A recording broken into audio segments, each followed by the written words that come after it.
नमस्कार। भारत का संविधान सिर्फ एक कानूनी किताब नहीं है। ये एक वादा है। एक वादा जो देश अपने हर नागरिक से करता है। तो चलिए आज इन्हीं वादों को यानी हमारे 6 मौलिक अधिकारों को करीब से जानते हैं। समझते हैं कि ये क्या है और हमारी जिंदगी के लिए इनके क्या मायने हैं।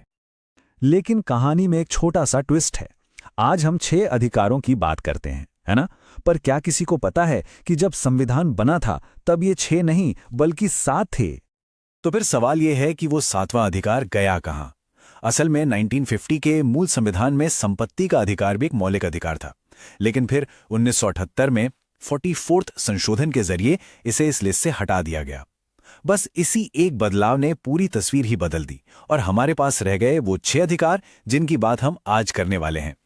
तो हमारा आज का सफर कैसा रहेगा, एक नजर डालते हैं।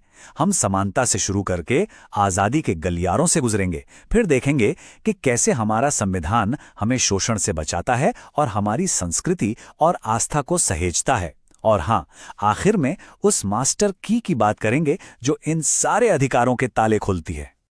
तो चलिए शुरू करते हैं पहले और सबसे बुनियादी अधिकार से, समानता का अधिकार। इसका आइडिया बहुत सिंपल लेकिन पावरफुल है। कानून की नज़र में सब बराबर हैं, सबको बराबर मौके मिलने चाहिए। अब ये अधिकार सिर्फ एक लाइन की बात नहीं है, इसके 5 मजबूत पिलर्स हैं। आर्टिकल 14 कहता है कानून के सामने सब एक हैं। आर्टिकल 15 किसी भी तरह के भेदभाव पर रोक लगाता है, चाहे वो धर्म हो या जाति। आर्टिकल 16 सरकारी नौकरियों में बराबरी की बात करता है। आर्टिकल 17 छुआछूत जैसी सामाजिक बुराई को जड़ से खत्म करता है। और आर्टिकल 18 वो महाराजा जैसे टाइटल्स को खत्म करता है ताकि असल में सब नागरिक बराबर महसूस करें। और ये बातें सिर्फ बड़ी बड़ी किताबों के लिए नहीं हैं, इनका असर हमारी रोज की जिंदगी पर पड़ता है। जैसे आर्टिकल 15, वो ये पक्का करता है कि कोई भी भारतीय नागरिक दुकान, रेस्टोरेंट या कुएं और सड़कों का इस्तेमाल करने से रोका ना जाए। यही है जो इस अधिकार को असल बनाता है। लेकिन यहां एक बहुत जरूरी बैलेंस भी है जिसे समझना होगा। एक तरफ तो संविधान कहता है कि सरकार धर्म, जाति या लिंग के आधार पर कोई भेदभाव नहीं करेगी, बिल्कुल सही।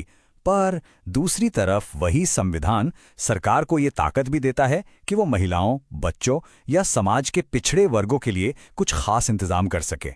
इसी को हम अफर्मेटिव एक्शन कहते हैं। समानता के बाद अब बात करते हैं उस अधिकार की जो शायद हमें सबसे ज्यादा प्यारा है, आजादी का अधिकार, यानी राइट टू फ्रीडम। ये वो अधिकार हैं जो हमें खुलकर सांस लेने, अपनी बात कहने और अपनी मर्जी से जिंदगी जीने की ताकत देते हैं। आर्टिकल 19 के अंदर हमें 6 कमाल की आज़ादियां मिलती हैं।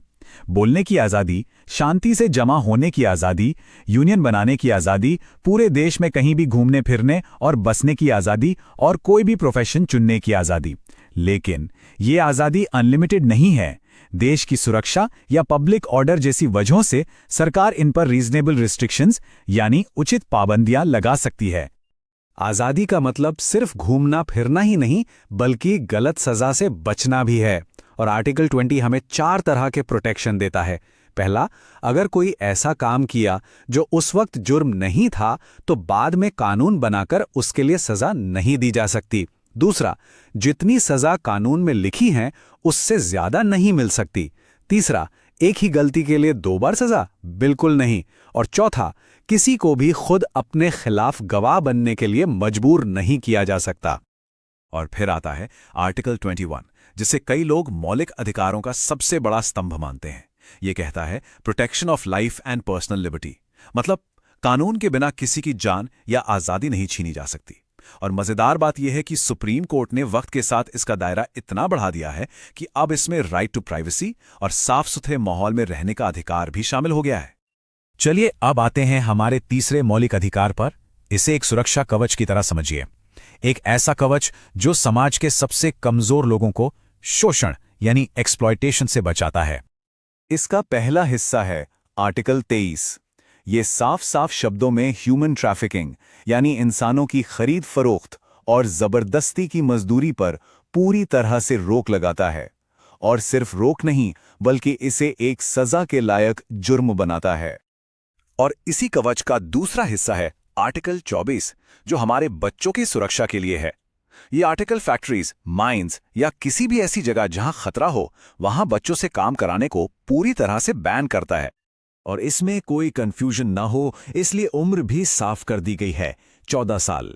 14 साल से कम उम्र के किसी भी बच्चे को किसी भी खतरनाक काम पर नहीं रखा जा सकता, फुल स्टॉप। अब तक हमने व्यक्ति के अधिकारों की बात की, अब उन अधिकारों पर आते हैं जो समुदायों से जुड़े हैं। हमारी आस्था, हमारी संस्कृति, हमारी शिक्षा, ये वो अधिकार हैं जो भारत के यूनिटी इन डाइवर्सिटी वाले विचार को जिंदा रखते हैं। तो इसमें क्या क्या शामिल है? देखिए, हर किसी को अपनी मर्जी का धर्म मानने, उस पर अमल करने और उसका प्रचार करने की पूरी आज़ादी है। धार्मिक ग्रुप अपने इदारे चला सकते हैं और सरकार किसी खास धर्म को प्रमोट करने के लिए टैक्स नहीं ले सकती। हाँ, ये ध्यान रखना जरूरी है कि ये सारी आज़ादियां पब्लिक ऑर्डर, नैतिकता और सेहत के दायरे में ही आती हैं। यहां पर दो बहुत मिलते जुलते लेकिन अलग अलग आर्टिकल हैं, आर्टिकल 29 और 30। इनके बीच का फर्क समझना बड़ा जरूरी है। देखिए, आर्टिकल 29 देश के किसी भी हिस्से में रहने वाले लोगों को, चाहे वो कोई भी हो, अपनी भाषा और संस्कृति को बचाने का हक देता है। वहीं आर्टिकल 30 खास तौर पर धार्मिक और भाषाई अल्पसंख्यकों को अपने एजुकेशनल इंस्टीट्यूट्स खोलने और चलाने का अधिकार देता है। तो अब तक हमने 5 अधिकारों की बात कर ली, पर एक अधिकार अभी भी बाकी है, और सच कहूं तो शायद ये सबसे जरूरी अधिकार है। ये वो चाबी है जिसके बिना बाकी सारे अधिकार सिर्फ कागज पर लिखे वादे रह जाते। एक पल के लिए सोचिए, मान लीजिए कोई इन अधिकारों को छीनने की कोशिश करता है, तब क्या होगा? कहां जाएंगे?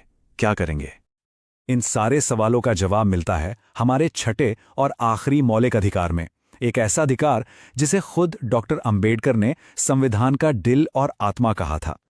यह है आर्टिकल 32, संवैधानिक उपचार का अधिकार। इसका मतलब बहुत सीधा है, अगर किसी के भी मौलिक अधिकार को कोई भी नुकसान पहुंचाता है तो वो सीधे सुप्रीम कोर्ट या हाई कोर्ट का दरवाजा खटखटा सकता है। ये बहुत बड़ी पावर है। और जब कोई कोर्ट जाता है तो कोर्ट के पास अधिकारों को बचाने के लिए 5 खास हथियार होते हैं, जिन्हें रिट कहते हैं। जैसे हेबियस कॉर्पस, जिसका मतलब है किसी को गैर कानूनी तरीके से हिरासत में नहीं रखा जा सकता, या मैंडमस, जो किसी सरकारी अफसर को उसका काम करने का ऑर्डर देता है। इन्हीं रिट्स के जरिए अदालतें ये पक्का करती हैं कि हक वापस मिले। तो ये हैं हमारे संविधान के दिए हुए 6 मौलिक अधिकार, जो समानता से शुरू होकर इंसाफ की गारंटी पर खत्म होते हैं। अब जाते जाते एक सवाल छोड़ जाते हैं, इन सभी अधिकारों में से वो कौन सा एक अधिकार है जो हमारी रोजमर्रा की जिंदगी को सबसे ज्यादा छूता है? सोचिएगा जरूर।